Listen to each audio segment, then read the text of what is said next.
My 8-year-old spent 5 hours baking cupcakes for the family dinner. My mother dumped them in the trash. Try again when you're older. My sister laughed in her face. I didn't laugh. I got up and said this.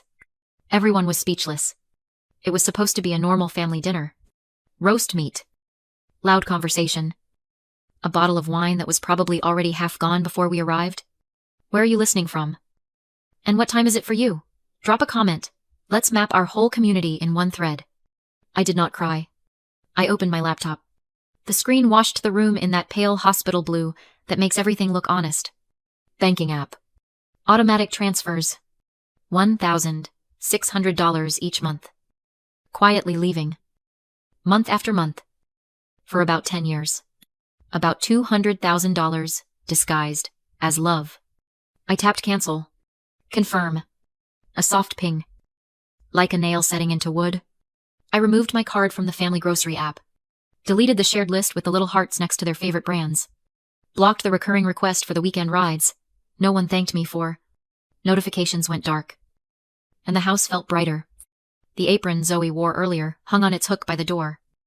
A small flag that said, "We still made things with our hands." The frosting stain on the tie looked like a comet. I rested my fingers on the table edge and counted to 5. Not to calm down. To keep from explaining. He stood in the doorway. Hair unsettled. Concern tamped down. He did not speak. Good. I needed the silence.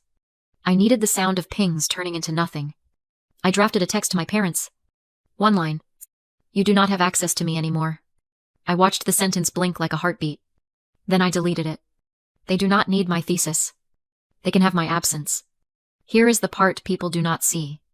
When you grow up graded for proper, permission becomes air. You inhale it without thinking. You hold your breath when someone frowns. You learn the choreography. Apologize first. Deliver perfection later. Accept the smaller chair at the table. Survival is not dramatic. It is tidy. It looks like a straight-A student and a neat linen closet. It looks like a daughter who learns to anticipate the test and hand in the extra credit before anyone asks. They call you mature. Inside. You are just oxygen-starved. That is why I moved quickly. The chain only looks invisible until you tug it and feel the burn. Cancel. Confirm. Cancel. Confirm. I scrolled through the history, like reading a ledger of my own erasure. Every transfer, a small apology for existing. Every line item, a sentence that ended with, "Do better next time." I opened the contact list and slid my thumb across names. Silence for the ones who only call to translate my parents. Silence for the ones who post morality, plays and tag me without tagging me. I turned off read receipts.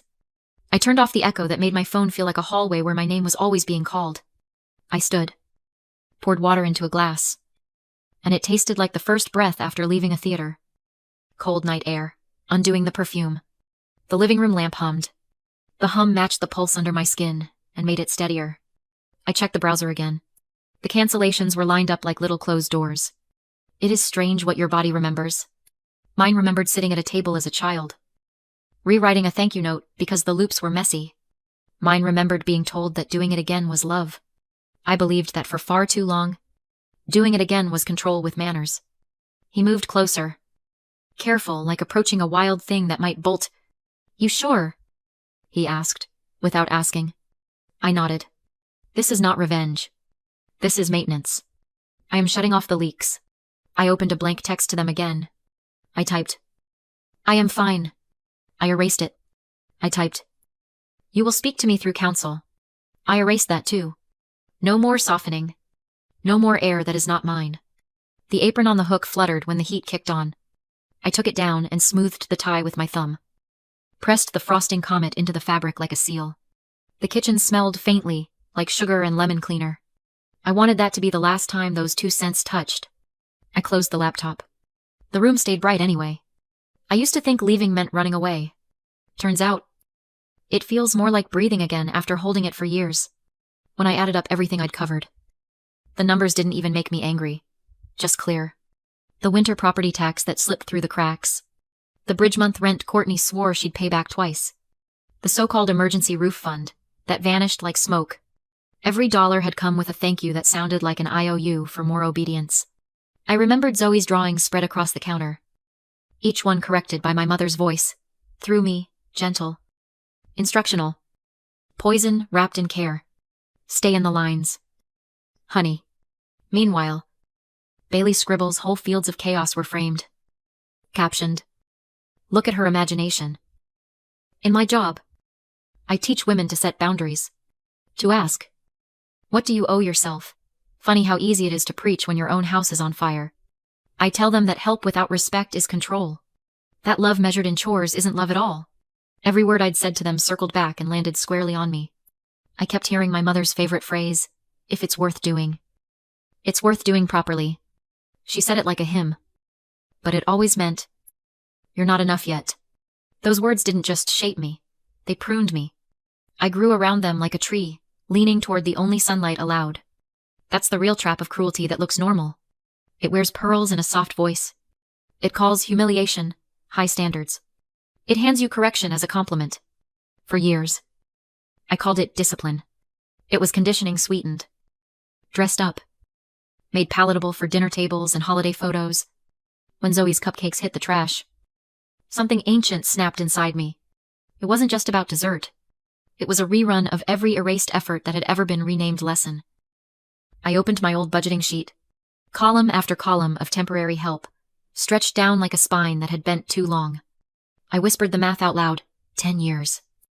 $1,600 a month. About $200,000. Gone in the name of keeping the peace. I almost laughed. Peace isn't cheap. But apparently, compliance is priceless. Then there was Courtney. The golden echo. 2 years younger. 2 shades softer. Her mistakes were cute. Mine were character flaws. She could show up late. I had to arrive early just to stay even.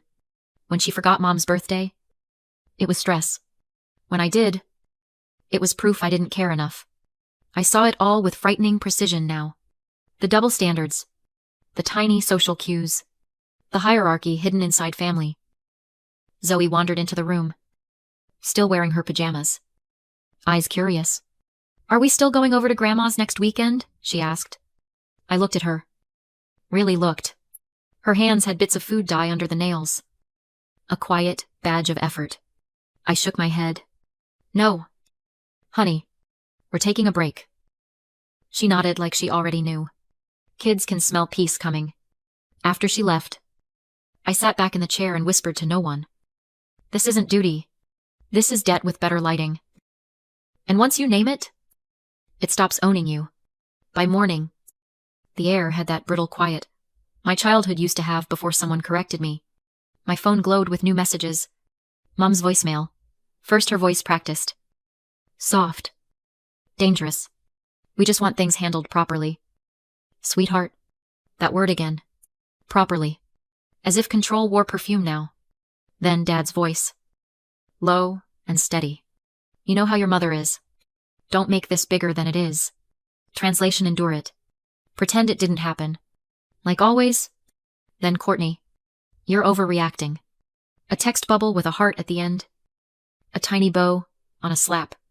I could almost predict the next line before it came Mom's public post. Some people forget who raised them. The comments filled in quickly. Hearts. Prayers. Applause emojis. I screenshotted everything. Not to expose them, just to prove to myself it happened. Gaslighting loses power when you have receipts. The house smelled faintly like lemon cleaner. Funny how that smell never meant clean, it meant control. If it shines, they can't say it's wrong. That was her rule.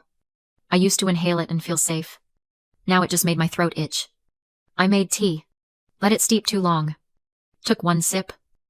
Set it down. Watched it cool into stillness. It mirrored the silence that used to fill their kitchen after a scolding. The silence that meant, don't make it worse. I stared at the cup and thought about how many times I'd confused silence with safety. How many times I'd told myself, at least they're not yelling. How many times I'd accepted crumbs of peace because the full meal came with conditions. That's what people don't get about families like mine. The cruelty doesn't scream. It smiles. It compliments your posture while pulling the chair out from under you. It thanks you for your help while quietly pocketing your effort. The phone buzzed again. Courtney, just call Mom. You're making it weird. I typed. Nothing's weird. It's just over. I didn't send it. I watched the typing dots on her side appear, then vanish. 3 little lights, blinking like Morse code for guilt. I left it unread. In the background, Zoe hummed off-key in the next room, her small voice cutting through the stale air. I focused on that sound, the sound of something uncoached, unpolished, completely hers. I scrolled back through their posts one more time. Every word polished to look reasonable. The family knew the choreography. Keep your voice even. Sound disappointed. Not cruel. Always use the word love like a shield. I turned off the phone and set it face down. The kitchen clock ticked. The tea went cold. I realized then that I didn't need their apology. I just needed their noise to stop echoing in me. And for the first time, it did. Erica answered on the second ring, her voice steady in a way that made me feel the ground again. I told her everything, every voicemail, every transfer, every time help had turned into obligation. She didn't gasp or pity me. She just said, "All right, let's put it in writing." Within an hour, she sent a draft. 30 days to initiate a repayment plan. Formal revocation of all old powers of attorney. No direct contact. Only through counsel. The words looked sharp and clean on the screen, like teeth made of paper. I spent the afternoon compiling screenshots, bank statements, call logs, the digital archaeology of a lifetime of small betrayals. Every click, every saved file, felt like bricks being laid in a wall that finally protected instead of trapped. Erica said, "Documentation is your armor now." I believed her, because when love keeps moving the goalpost, procedure is the only place you can stand still.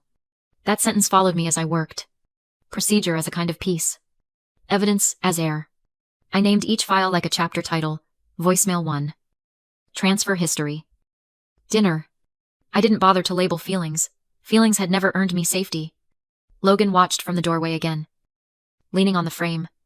"You're really doing this?" he said. I nodded. He didn't argue. He's learned that silence is sometimes respect. When I sent the packet to Erica, she replied within minutes. Received.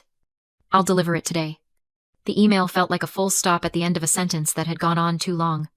I closed the laptop and stared at the blank reflection in the black screen. No family photos behind me. No reminders of the script I was deleting. The quiet hummed differently now, less like danger, more like space. Funny thing about paperwork, it doesn't heal, but it steadies. It draws lines where chaos used to live. I'd spent 33 years following invisible rules, and now I was the one writing them. Outside, the afternoon light hit the table, turning the wood gold. Zoe's crayons were scattered there. Small bursts of color. Imperfect. Alive. I gathered them into a pile, straightened them by shade, then let them fall again. Disorder was starting to feel like freedom. I brewed another cup of tea. Let it steep too long again. This time, I drank it cold. The next morning, my inbox held a number that didn't belong. $24,000 gone. Labeled neatly with my parents' names. I didn't gasp or drop the mug. I just stared at it. A single sentence in digits. Of course you did. I called Erica. She didn't sound surprised either. Expired power of attorney, she said. Unauthorized transfer. Will file immediately. She talked me through the steps report. Demand letter. Record preservation. I followed each one like choreography. Calm. Mechanical. Then the phone buzzed again. My aunt's name. I almost didn't answer. But something in me knew. Her voice was tight. Clara. I think you should hear this. A pause. Then the voicemail. Dad's tone was casual. Confident. The same one he used to explain math homework I'd already solved. We just used the old papers. He told someone in the background. It's our family. We decide. That was it.